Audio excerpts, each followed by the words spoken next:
I think language, actually, I know language is classist and it is used as a tool to separate, isolate, and divide.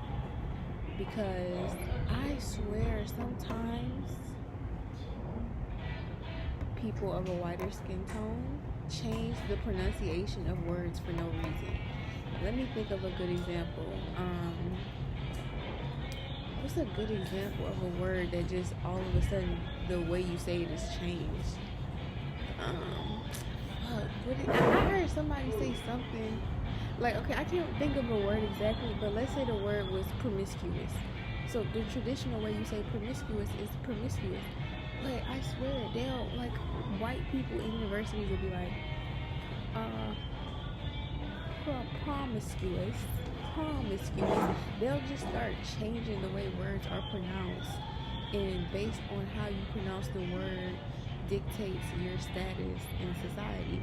But like classist structures and like classism, it's really about being in the know of like what's going on. So to be in the know of something, you have to have the time to know.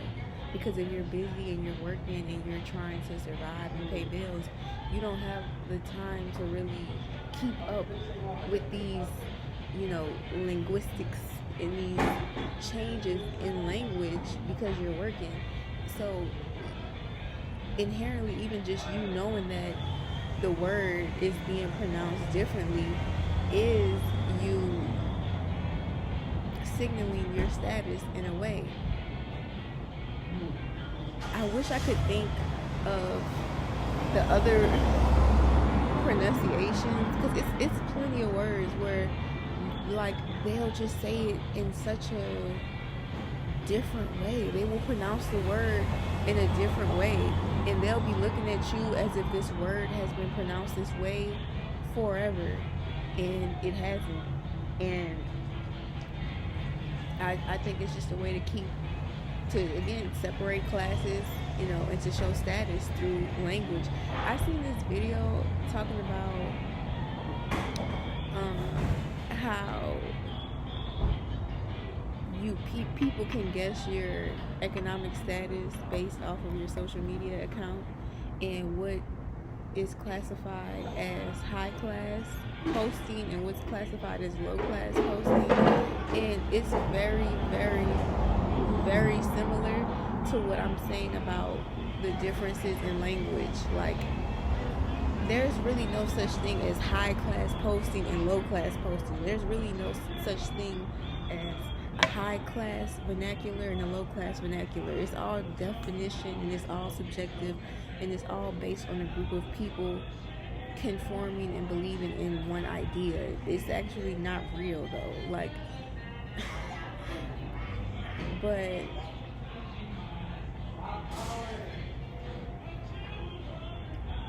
it's funny because high class is really just about performing. How well can you perform, and how far can you take your performance? Because like I said with the language, if you're working and trying to pay bills and trying to keep yourself, just trying to survive, you're not really worried about the pronunciation of words and how they change it so frequently. But for you to be up to date on the changing of vernacular, that's a performance.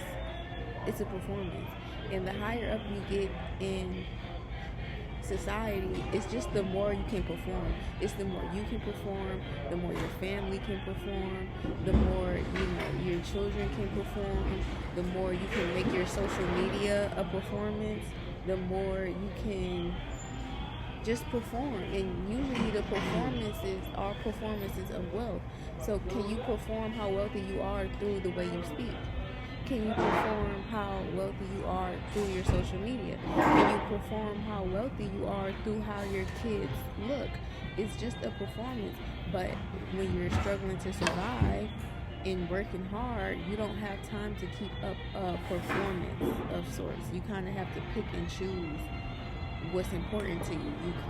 You might might perform sometimes, you might be able to perform at times, but you can't keep up the performance like they can because they have the luxury of, money. I don't know, class. Like there's a security blanket to where they can relax even when they're not performing. Even when they aren't performing, they're still performing. Versus you, when you're not performing, we all can tell. we all can tell. We all can tell. So I just thought that was interesting. And also Ebonics, AABE, just Black African American vernacular. It's so interesting because Ebonics is considered low class. That's considered the low class way to speak through Ebonics, AAVE, slang terms. All of this shit is considered low class. But if you look at other languages like Spanish, French, different Asian languages, the way their grammar is set up, AAVE and Ebonics is actually the correct way to speak. A lot of Black people take certain words out. I'm not great at grammar, so I'm not going to sit here and try to use all the specific and correct terms, but the way in which Black people speak is considered grammatically incorrect. So it would be correct to say, I'm about to go. A Black person would say, I'm gone. No, that's not a good one. A Black person would say,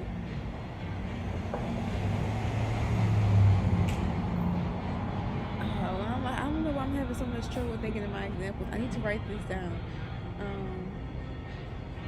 Okay, an incorrect way to say this that's Black and of Ebonics or AAVE is, I'm finna go. Grammatically, it's incorrect. Finna is not a word, so it's a slang word. So, and grammatically, it's incorrect. I'm finna go. That's incorrect, but that is normal Black language speaking. The correct way to say that would be, I'm about to go. But if you were to look at a Spanish-speaking language or an Asian-speaking language, it would be closer to I'm finna go than I'm about to go. It's a reason they say that English is one of the hardest languages to learn because it's very backwards. And they put the verb, after the... See, I don't know all those terms, the verbs and the adjectives and the... prepositional phrases. I've been out of school for a minute, so I don't know exactly what everything is, but as I've been learning Mandarin, I've noticed that, and I took French in high school and I took Spanish in college. I noticed that the way they say sentences is closer to Ebonics in African American vernacular than standardized English. So even though Ebonics is considered a low-class language and a low-class way of speaking, it's actually more intelligent in the correct way to speak. Because when you translate Spanish shit, it be saying, I be gone. Like, I'm finna go. It doesn't say, I'm about to be gone. When you translate it in Spanish, it doesn't say that. It's closer to AAVE. So even though I understand how I get perceived based off of my language and how I speak, there's just certain things I'm not gonna not say. there's certain ways of being I'm not gonna not be, because it's actually closer to tradition, into my lineage, into what's right. I don't want to talk about what's right and wrong, but if you look all over the world and all of these different languages are speaking this way, why would I not? And I naturally speak that way because of my demographic and how I was raised in my race. Why would I change my speaking to fit standardized English? Now I can, and that's what Black people call code switching, but at times it's not always code switching. Sometimes this is just how I'm talking. Sometimes this is just how I'm speaking. a lot of black people feel like if you not da da da da da da, you being fake, you being phony, you being this, you being that. But what I have noticed too, now I'm going to switch topics a little bit, make it more personal. But what I have noticed is the same people who will be judgmental to me about the way I speak wish they could speak in that way. I have noticed the people who do like try to make fun of how I speak, call me a white girl, say I'm proper and I'm not black. And yes, these are things I've heard my whole life and still continuously. It's ridiculous. All this rhythm I got, and you call me like, come on. But but the people who do make it a point to criticize the way I speak often wish they could speak in that way. And I notice that because they'll make their comments and laugh at me, but then when I hear them trying to speak in a manner that they deem as,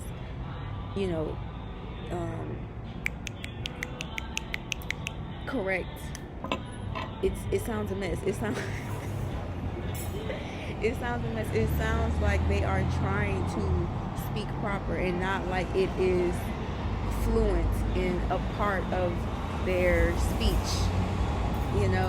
It sounds like they're trying to force something that's not there. For me, I'm not forcing anything. This is how I speak. Sometimes I speak more urban. Sometimes I speak more caucus. Sometimes I speak like I'm from Jamaica. That's a part of the beauty of language and speech and dialect. You should be able to speak in different ways. That's why I'm learning Mandarin right now, because I want to learn how to pronounce Chinese words. I want to broaden my horizon in that way, but I also think that whole she sounds like a white girl, and it's so played out. It's not cute. Whatever you think is given, it's not given. And I'm telling you, the only people who tell me that, they be jealous for what I don't know. But, that's the way the cookie crumbles, I guess. But to bring it back to my original point, Ebonics, AAVE, slang, urban communication is grammatically correct and more similar to other languages across the world than standardized English, and I think that's beautiful. And I think that we should all have more honor when we speak in with our native tongue, and not feel as though we are of a lower class or of a unworthy position because we say finna. It's not that serious. It's not, or because we say I ain't or y'all. I didn't realize people don't say y'all up north. Like y'all really don't say y'all. What do you say? You all? You all? Is that what y'all say? And even to take it like strictly out of just black people, but a southern dialect is also more closer to a traditional way of speaking than a northern one. I remember reading some article years ago talking about how the southern dialect was closer to Old English than the northern, more modern dialect of America. So even just deep southern country dialect in the way we use phrases in our grammar in the South is actually closer to how we traditionally spoke than the North. But for some reason, everybody always bashes the old way of doing things. Oh, that's country. Oh, that's ghetto. Oh, that's low class. Oh, that's this. Oh, that's that. And that's just another way of separating you from your roots. That's all it is. It's another way of separating you from your roots and saying, come join this part of society that does not associate themselves with that. And I don't know if I could ever do that. I don't know if I could ever do that. Some things, some feelings are just too strong to ignore and to let go of, But that's my little one too. That's my little one.